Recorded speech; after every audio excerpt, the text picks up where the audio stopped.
Welcome, folks, and welcome to our first edition of the Super Eagles Watch. Of course, we talk about everything that is going on locally and dissect, the talking points from around, NPFL. We have someone in the studio.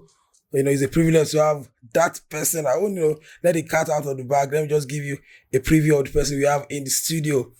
The person is a Super Eagles legend. The person is a La Liga legend. The person is a La Liga ambassador. And of course, you have the privilege of having, I won't mention his nickname, Mutiu Adepoju, in the studio with us this afternoon. Welcome, sir. Thank you very much. So I don't want to let the cat out of the bag and mention your nickname, the Headmaster. And I must confess to you, sir, throughout, your playing career, people tend to ask the question, even after your playing career, that what or where did that name Headmaster came from? Well, obviously, we don't have any school that, they might say that maybe headmaster of a school, but actually it came from, the ability that, God gave me, that, scoring goals, with the edge, back in the days. And I think, it came from that. It was, Dr. Mumini Alao, back in the days that that gave me the. So if you're talking about the nickname, does it reflect to only you playing, in then Green Eagles or Super Eagles, or it transcends to even you playing in Europe? Yes, of course. I started very young, and I love heading ball.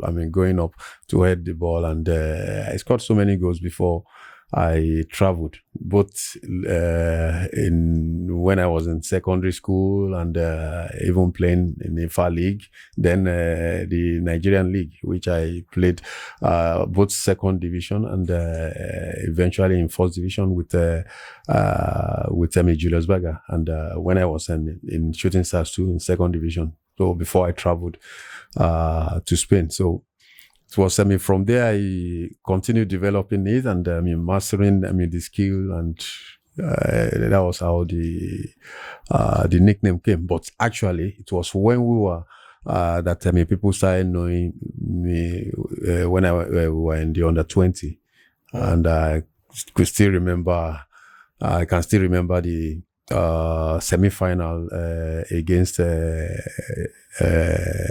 USA. In Saudi Arabia 89, the under-20 World Cup. The goal I scored, the winning goal I scored, to get us into the final. And of course, like you said, he's an NPFL legend as well, talking about, he's all-rounder. And like you said, he's not headmaster of a school, but headmaster because of the master of using his head to score. And away from that, let's talk about, the Super Eagles. We did well at AFCON relatively, maybe get into the final, not playing the football he wants to play. But before we get to the new manager, were you satisfied with how we performed at the AFCON? Well, talking about satisfaction, getting into the final is not an easy task, and I commended, everybody that, participated in it, although it wasn't the way, Nigerians would have wanted, to get into the final and even winning it, playing, the so-called, flashy and, good football. But, they did the job, getting into the, final. But unfortunately, at the final, the way they were been playing, they didn't play like that in the in the final. That was why we lost. But let's just give it to them that they tried, because prior to the AFCON, most people have really written them in the Super Eagles off. But I had to commend them that for getting into the final. Okay, so let's leave the face. The AFCON face is done and dusted. But let's talk about the new face. The new face is, your former teammate is now Finidi George, is the new coach of the Super Eagles. Before we go deeply into what he's going to bring on the table for the Super Eagles or for himself as a manager, what is your take for the NFF naming Finidi George as the coach of the Super Eagles? I think, I mean, I'm okay with it. All this while, I mean, I personally have been canvassing for home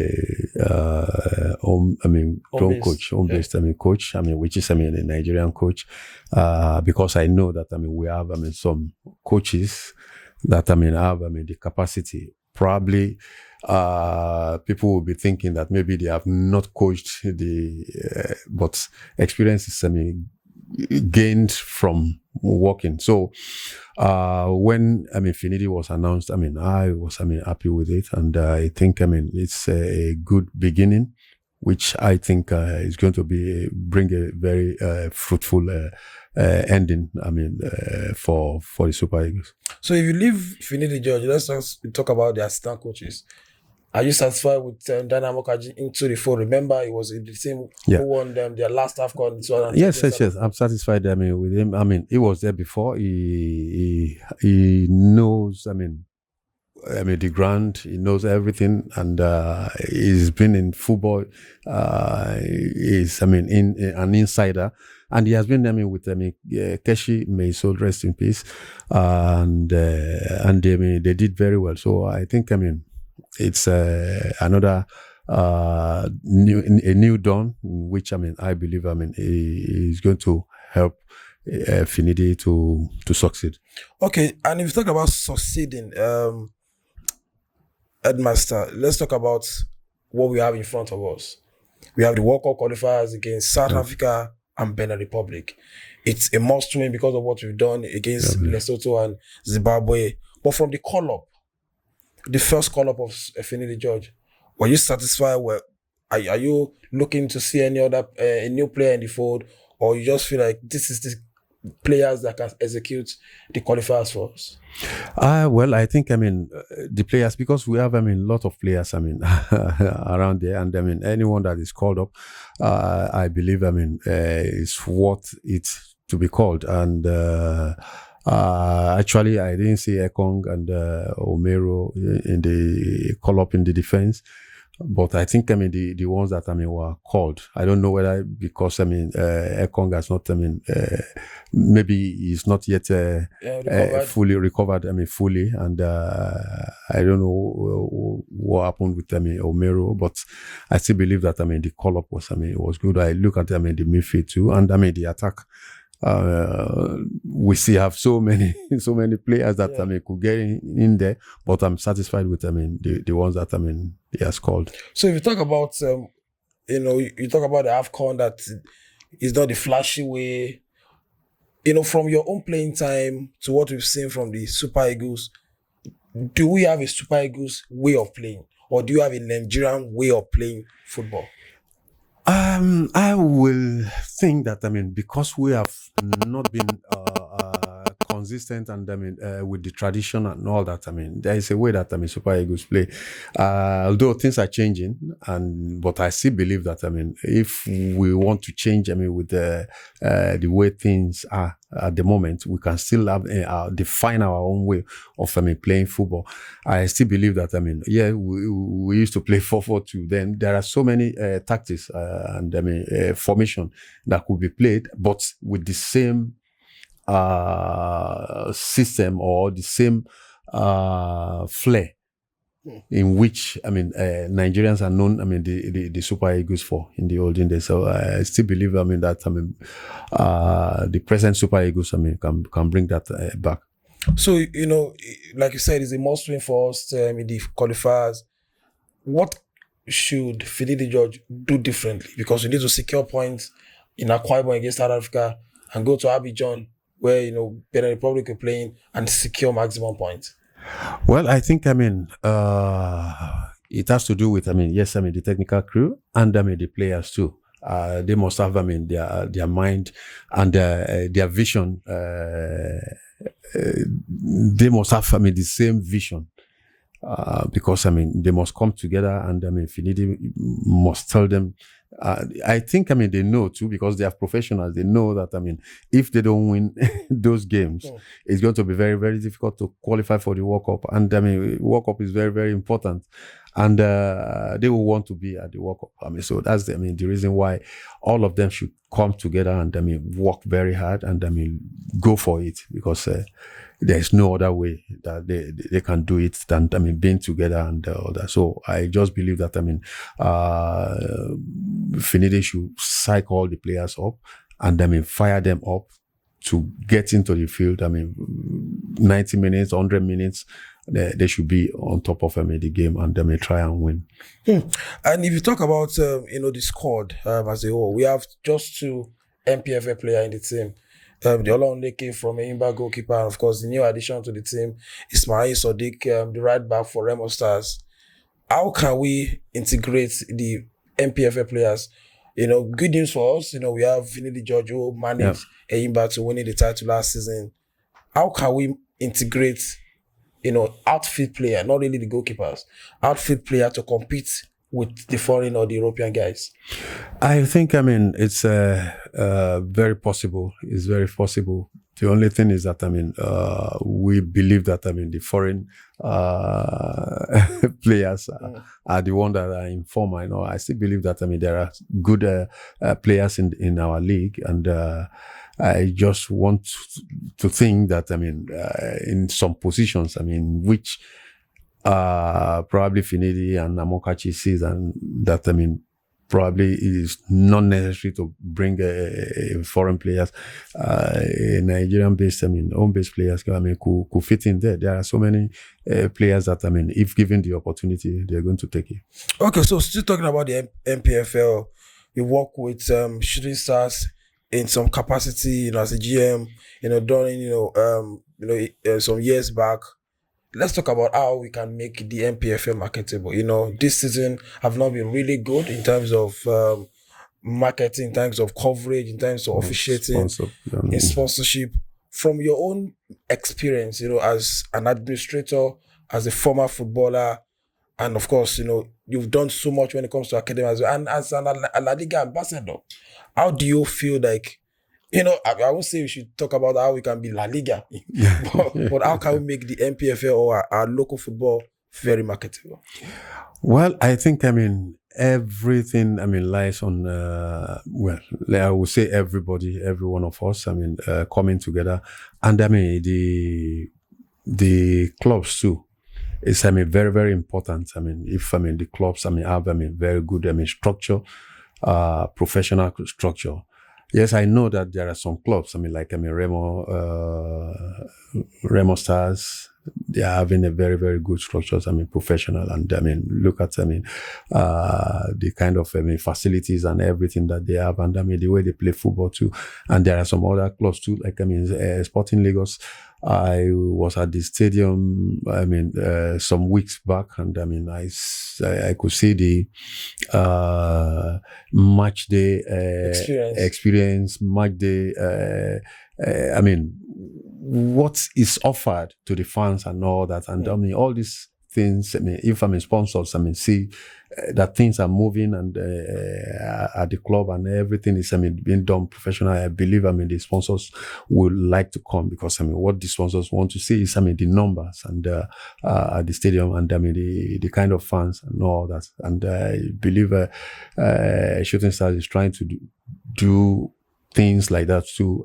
Bringing fans to the stadium and all that. So, but it's very, very important for the clubs to have a professional structure. So talking about professional, let's talk about, let's take it personal a bit. Not really personal in terms of family, but personal in terms of your projects, what you want to do, what is in the pipeline. Last time around, I think we saw during the La Liga event, of course, you're a La Liga ambassador. Is anything coming from La Liga as well? Just give us like an overview of the other side of Mutiu Adepoju. Well, personal projects, nothing yet, but I'm looking into some personal things, that I'm going to do. Just, trying to watch and view some things and see how we can come in, but looking at, collaborating with people and all that. I'm trying to collaborate with, an academy, Lanreleke, Sports Academy, and, see how we can, organize, a tournament, and in which, we can bring, people, from outside to come and watch and, scout and, see, the kind of, talents, that, they have. I think, that's in the pipeline. Just this week we saw, Sheyi Olofijano getting his pro license. People say that, but Mutiu Adepoju has a pro license too, a UEFA certification. Is he not going to go into coaching? Are you thinking in that direction as well? Having a high level certification when it comes to, coaching? I had the license in 2008. That's UEFA Pro license, and but I have not been except when I was in Shooting Stars as the general manager. I've always been in the management side, and when we had some issue, I combined both administration and coaching. Then to to save the club. That time, and since that time I've always been in administration. But who knows? Probably in the next few months or days. But I still think that probably I'm going to go into that. Maybe when we renew the certification. And of course, like you guys, we have it back and forth, on social media and talking about, if Finidi, the headmaster, if Mutiu Adepoju, the headmaster, really have the UEFA Pro license, and that's from the horse's mouth, so he can coach any club in Europe. And we don't want him to go to Europe; we want him to come to Super Eagles and be part of it. So before we leave, so let's just, like an overview of what is going down this June, South Africa and Benin Republic. From your own point of view, how do you see it? Do you believe with a new manager, with a new formation whatsoever from Finidi George? I wanted to give Finidi George a target, and of course, what to expect from those two games. Well, definitely, what all Nigerians are expecting, because if a coach, yes, a coach needs time and all that, but in this kind of situation, there might not be time. You understand? So it's what everybody is expecting for the team to win, because we can't afford to lose any of the game, or not to win. Let me just put it that way, because there are still other games after, but these are very, very important, because we are not in the first position. We are at the third position, I think. And we have to win those games to get back to the first position. And I think the target is just to win the two games. So just tell us the rivalry, the South African Nigerian rivalry. It's always very, very fierce, very, very, very tough. Right from the days when we were playing, you could remember the Ghana Nigeria 2000.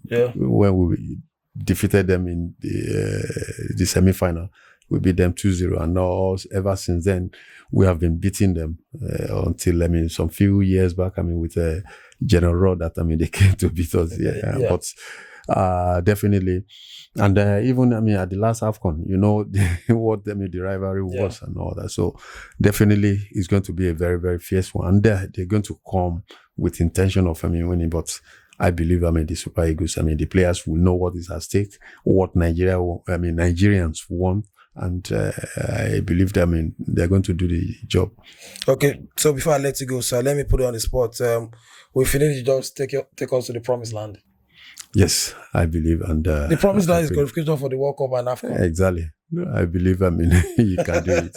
Thank you, sir, for being in the studio. That's the voice of course, the Headmaster, Mutiu Adepoju. We've actually dissected so much when it comes to the Super Eagles, when it comes to the NPFL, how it can be marketable, and of course, where that name came from. I think, everybody wants to know, those stories, and it's good to have him in the studio to share those official and, very personal stories for us. Thank you, sir, for being on the show. It's my pleasure.